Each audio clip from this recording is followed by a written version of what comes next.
Hello, my friends, and this time we're talking about education with respect to immigration to Canada. So the question is whether or not I would be able to assess my education if it was distant learning, and whether or not I would be able to get points in Express Entry system for that.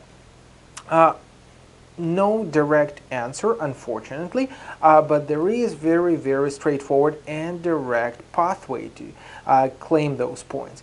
Luckily for you, World Education Services, that's one of 7 organizations which are certified and accredited by federal government to assess your education. It's just one. Don't mix it up. That's you're not allowed. You're not obliged to use necessarily WS. You could use any one of them, but WS is given as an example in this video. WES is indeed assessing distant learning education. So if you were studying distantly, yes, if your education is assessed, if you will be able to claim points for that.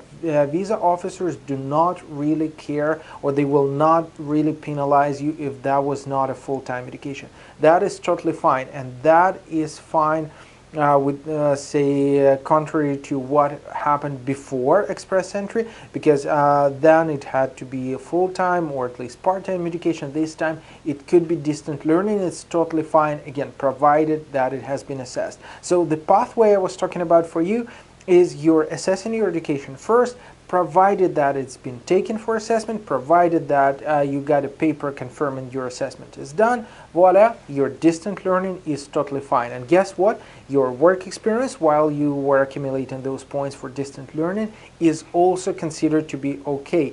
So, well, questions, as always, you could leave them at the bottom of the video or our direct contacts right at the end of the video. Stay tuned with us, and of course, subscribe to the channel.